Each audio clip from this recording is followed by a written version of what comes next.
National conference का stand article 370 पे बिल्कुल क्लियर है और वो ये है कि National Conference will continue to fight for its restoration. कहीं पर ये नहीं बोला कि हम इमीडिएटली इलेक्शन के बाद रिस्टोर करवाएंगे आर्टिकल 370 और अपना हक छीन के भी अगर लेना पड़े हम वो लेंगे इंशाल्लाह।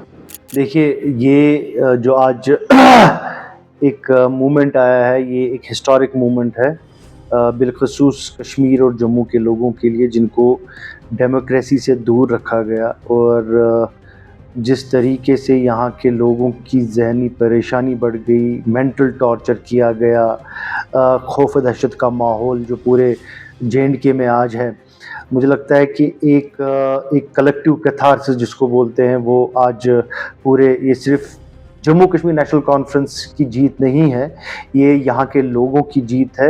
ये यहाँ के लोग जो है एक नाइटमेयर जो था पिछले 6.5 सालों का, मुझे लगता है वो ख़त्म हो गया है। अब नया सूरज उगेगा इंशाल्लाह। और मैं ये नहीं बोलता हूँ कि एक केक वॉक होगा उमर साहब के लिए, बहुत चैलेंजेस हैं। जैसा कि हम बार बार बोलते हैं कि ये फूलों का ताज नहीं, ये कांटों का ताज है और इतने सारे इश्यूज़ हैं जो अनएड्रेस्ड हैं। मुझे लगता है कि 5 साल भी कम है उनको एड्रेस करने के लिए। खैर एक शुरुआत हो, बहुत ही अच्छी शुरुआत है और लोगों का इसमें इस शुरुआत में हिस्सा लेना, उमर साहब का एक सीएम डेजिग्नेट बनना, अगर लोगों ने नहीं चाहा होता तो ऐसा नहीं हुआ होता। तो ये जो आज हो रहा है ये इसलिए हो रहा है क्योंकि लोगों ने फैसला किया कि हमको एक पार्टी को वोट देना है और जिस तरीके से उन्होंने एक भारी mandate Jammu Kashmir national conference को दिया, वो एक्सपेक्ट करते हैं कि उनके मसले और मसाइल भी हल हो। और मुझे लगता है एक सियासी बसारत जिसको बोलते हैं, एक पॉलिटिकल मैच्योरिटी कश्मीर के लोगों ने दिखाई है। मैं उनका शुक्रिया करता हूँ, उनको सलाम करता हूँ और मैं उम्मीद करता हूँ और अल्लाह से दुआ मांगता हूँ कि उमर साहब को ये हिम्मत और ताकत मिले कि वो तमाम जम्मू और कश्मीर के लोगों के जो एक्सपेक्टेशंस हैं, जो एस्पायरेशंस हैं, उन पे खरा उतरे। देखिए मुझे हम बार बार मैंने बहुत इंटरव्यूज़ में ये बात क्लेरिफाई की है कि उमर साहब ने कहीं पर कहीं कोई स्टेटमेंट नहीं आया जिस पे आप बोल रहे हैं कि यू टर्न। ऐसा कोई स्टेटमेंट नहीं आया, अगर आपके पास है मुझे दिखाइए। उमर साहब ने कैटेगोरिकली, जो इलेक्शन से पहले भी हमने बोला है जब हम इलेक्शन कैंपेन में जा रहे थे, कि नेशनल कॉन्फ्रेंस एक वाहिद तंजीम है जो रेस्टोरेशन ऑफ आर्टिकल 370 है। बिलखसूस we are committed to restoration of status quo of August 4, 2019 status quo. तो नेशनल कॉन्फ्रेंस उससे हटी नहीं है, ना कभी हटेगी। हम कंटिन्यूअसली उस पर जदोजहद करते रहेंगे और हमारी पार्टी उस पर जदोजहद करेगी और खुद उमर साहब उस पर जदोजहद करेंगे। हमने कभी भी ये नहीं बोला कि हम उसको छोड़ रहे हैं। बाकी स्टेटहुड की बात, वो कोई मेहरबानी नहीं होगी हम पे। स्टेटहुड तो इन्होंने खुद वादा किया है कि ये जल्द से जल्द स्टेटहुड बहाल करेंगे। खुद प्राइम मिनिस्टर ने बोला, होम मिनिस्टर ने बोला, तो अब उनको अपनी कमिटमेंट पूरी रखनी चाहिए, उनको उसको बहाल करना चाहिए।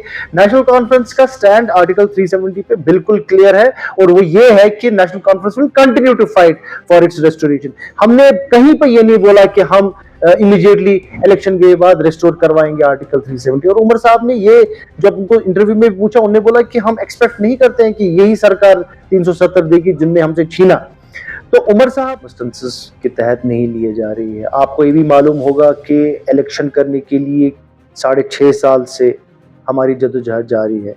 उसके बाद ये इलेक्शन हुआ जब सुप्रीम कोर्ट ने इंटरवीन किया। सुप्रीम कोर्ट ने एक टाइम फ्रेम रखा। ये गवर्नमेंट, सेंट्रल गवर्नमेंट तो चाहती नहीं थी शायद यहाँ पे इलेक्शन करवाना, तो ये under pressure from supreme court ये हुआ है और यहाँ पे इलेक्शन हुआ।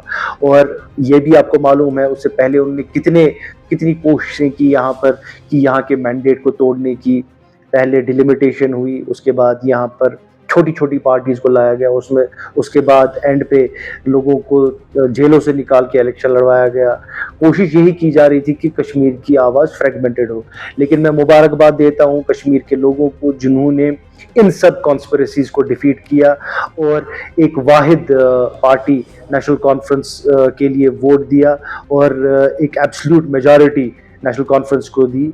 अब उमर साहब की रिस्पॉन्सिबिलिटी और हमारी रिस्पॉन्सिबिलिटी है, जैसा मैंने पहले भी बोला, कि हमको लोगों के उम्मीदों पे खरा उतरना है। ये भी हमको मालूम है कि ये फूलों का ताज उमर साहब के ऊपर नहीं है, ये कांटों का ताज है, क्योंकि हम स्टेट नहीं है, अब यूटी है। और आपको ये भी मालूम होगा कि जो सेंटर में सरकार है वो हमारे व्यू पॉइंट से ताल्लुक मतलब उनका वेवलेंथ नहीं मिलता है।